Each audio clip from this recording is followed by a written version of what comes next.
I'm Maud, and until I turned 33, the most exciting thing in my life was when the accounting firm I worked for switched from PC to Mac.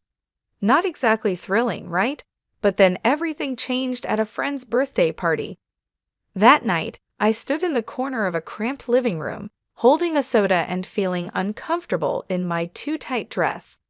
The music was loud, way too loud for talking, but perfect for him, Charles. He was taller than most people, which is probably why he saw me. He walked over with confidence that made my heart skip a beat. "Hey, you're Maud, right?" His voice was clear, even over the loud bass.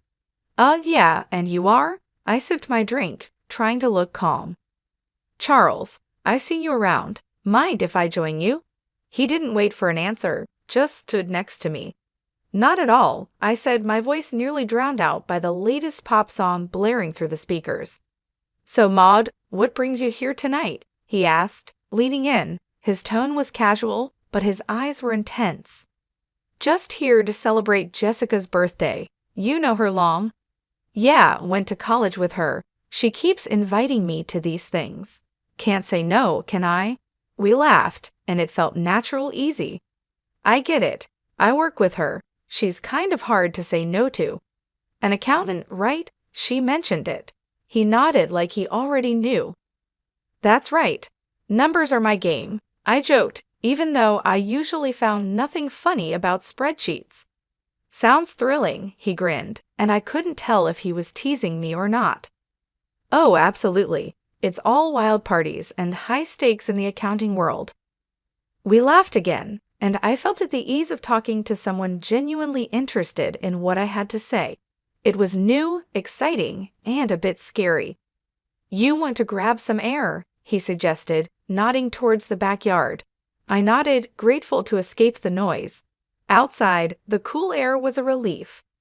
"So, what's a guy like you doing in a place like this?"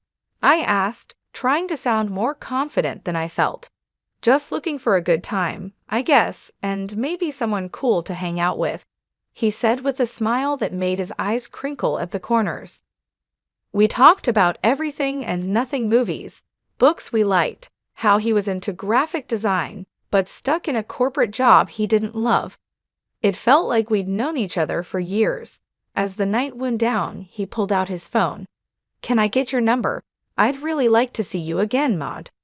I hesitated, not used to this kind of attention, but something about him felt right. "Sure," I said, typing my number into his phone. He smiled, his whole face lighting up. "Great, I'll call you. We should go out, just the two of us." "Sounds good." I managed my stomach doing flips. I watched him go, a part of me still in disbelief that this was my life now. Maybe turning 33 wasn't so bad after all. Maybe it was just the start of something truly great. The days after Charles' call felt like a blur. Before I knew it, I was getting ready for our first date. My nerves were all over the place since I didn't have much experience in this area. I chose a simple blue dress, nothing fancy, but hoped it would do the trick. Charles picked me up at 7 sharp. His car was a clean, well-kept sedan. Nothing flashy, but it suited him. As I got in, he flashed me a smile that could knock you sideways. "You look great, Maud." "Thanks," I mumbled, my face probably red as a tomato. "You look nice too." Dinner was at this cozy little French place he knew. The food smelled amazing, but my stomach was doing somersaults. We ordered pasta, him with some fancy sauce and me with plain old marinara. "So, Maud, tell me something about you that no one else knows," he said, twirling his spaghetti expertly onto his fork. I chuckled, playing with my food more than eating it. "Well, I'm pretty boring, but I guess not everyone knows I can solve a Rubik's Cube in under a minute."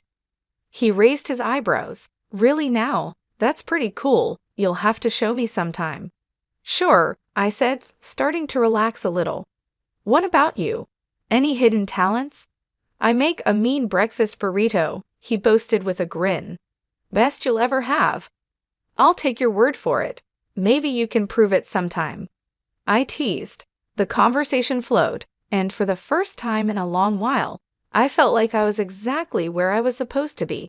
The next few weeks were a whirlwind. We saw each other constantly.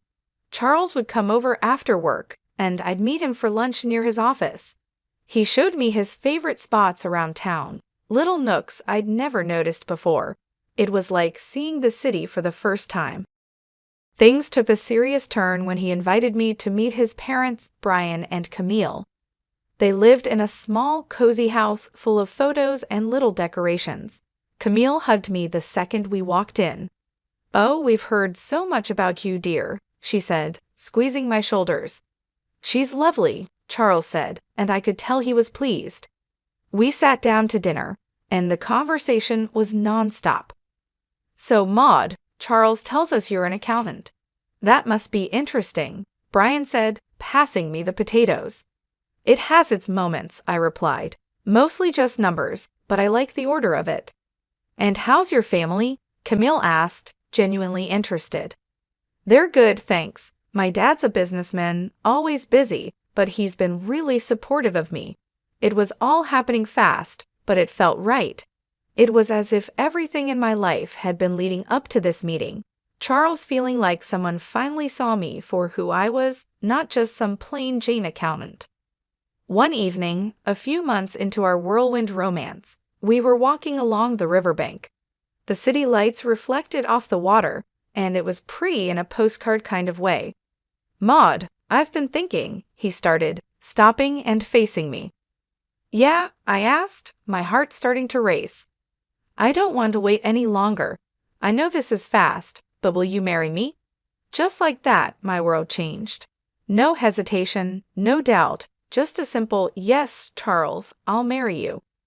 The whirlwind didn't stop there. Soon after, I introduced Charles to my father. He took to Charles immediately, appreciating his straightforward manner and obvious affection for me. "He's a good man, Maud," Dad said, giving his approval, which meant the world to me. So we got married. It was a modest wedding, nothing too extravagant, but it was perfect for us. I even found myself loving the way I looked in my wedding dress, something I'd never imagined.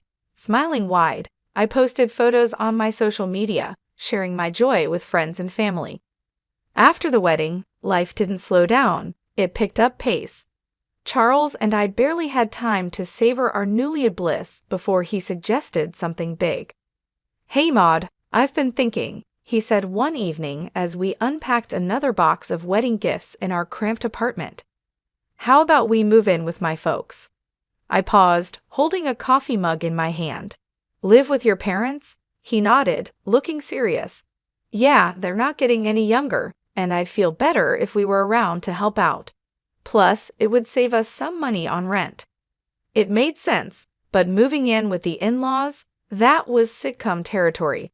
"Are you sure they'd want us there all the time?" "Absolutely," he assured me. "Mom's been hinting about it ever since we got engaged. Come on, it'll be good." 3 weeks later, there we were, pulling up to his parents' house with our lives packed into a bunch of boxes. Charles's mom, Camille, was waving from the porch before we even got out of the car. "Oh, Maud, we're so thrilled to have you both here," she exclaimed, pulling me into a hug that was a bit too tight. Brian, Charles's dad, clapped him on the back. "Welcome home, son, and you too, Maud."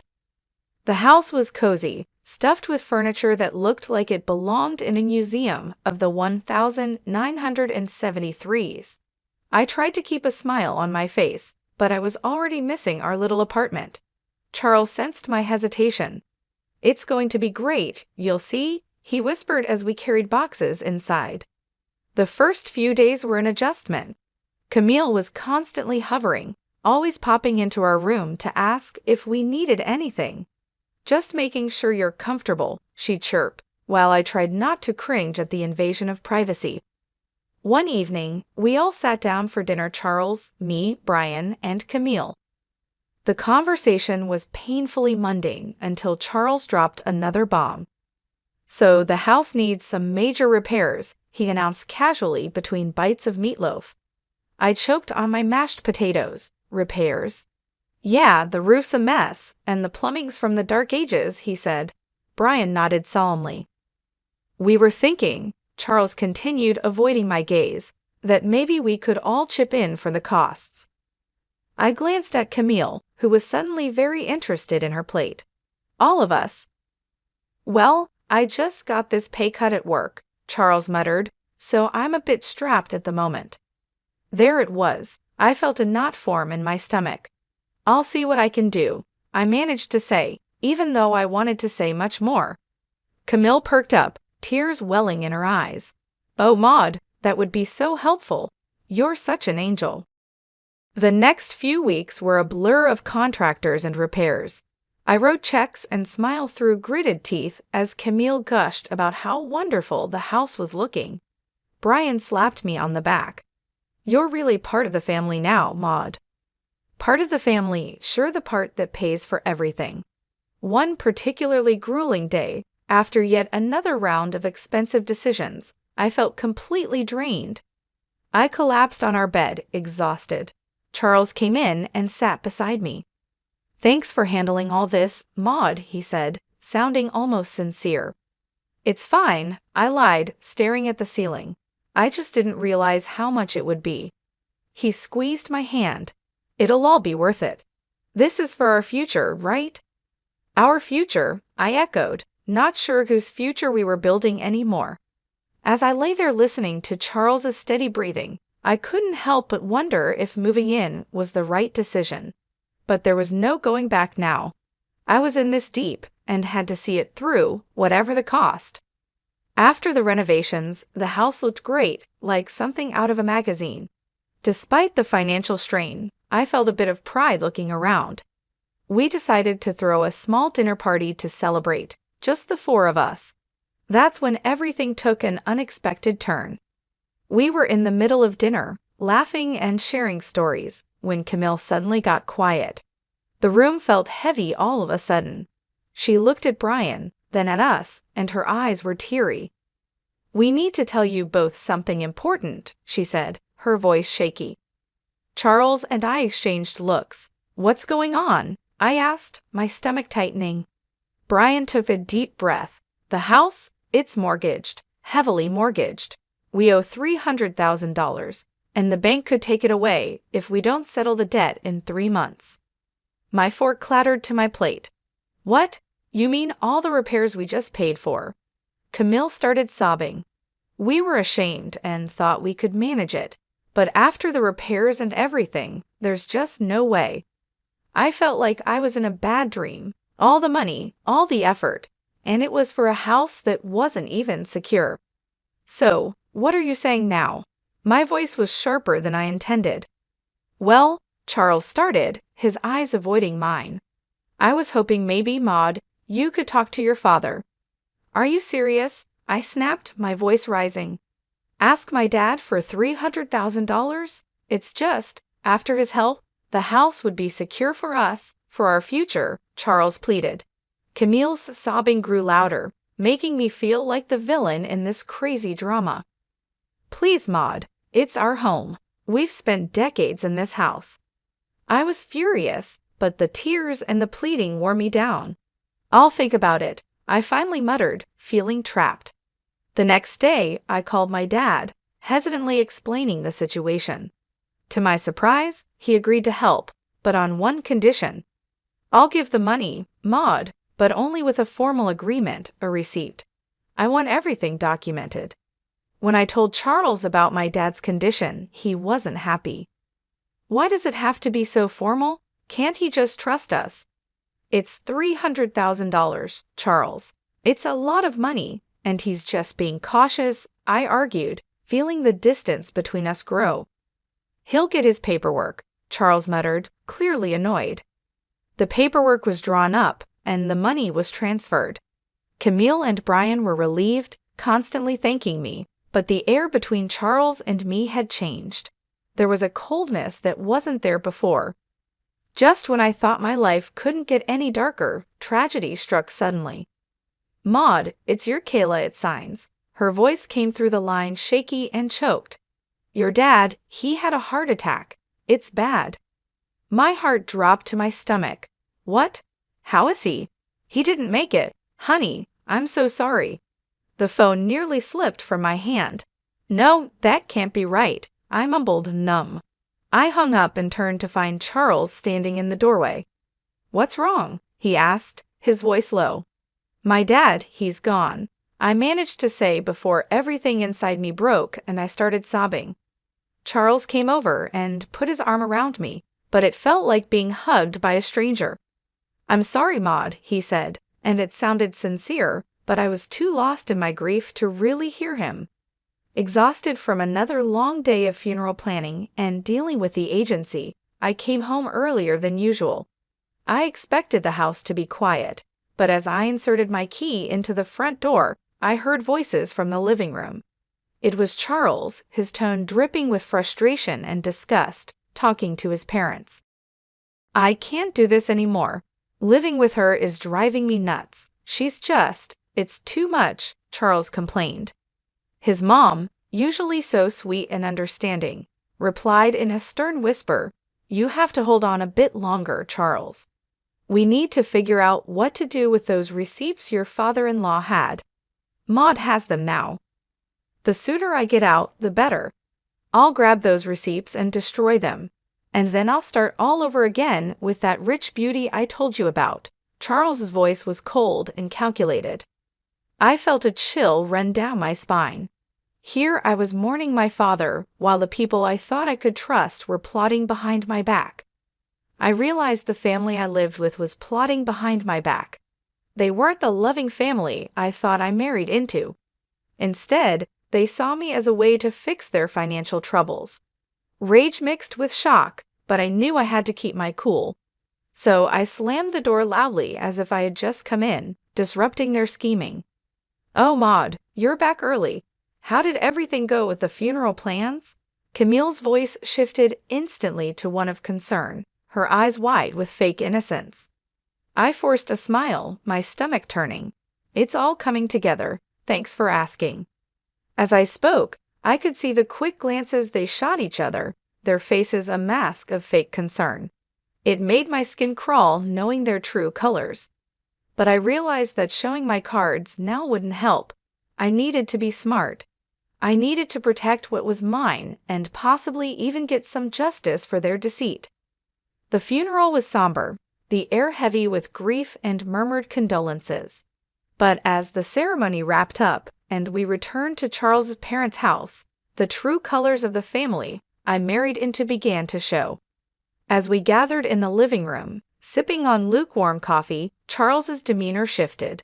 His usually charming facade crumbled away, revealing something more sinister. With a cold laugh, he looked straight at me and dropped the bomb. Maud, pack your things. You need to get out. I've got someone else now, someone better. His words should have felt like a slap. I pretended to be stunned, but before I could respond, Camille chimed in with a snide giggle. We've really had enough of you, dear. We only put up with you for your money. What about the house? I asked, feigning innocence. The house that I paid to fix, the $300,000 I poured into it. Camille laughed harder, as if I'd told the best joke of the year. Oh, sweetie, this house is ours. You're nothing here. Charles's smirk widened. And those receipts you're so proud of. Found them in your dad's house and burned them. They're gone. For a moment, I let them believe they had won, but then I couldn't help it. I burst into laughter, my reaction confusing them, their smiles faltering.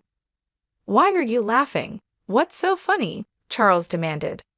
I wiped a tear from my eye, still chuckling. You three are just pathetic. You think you're so clever.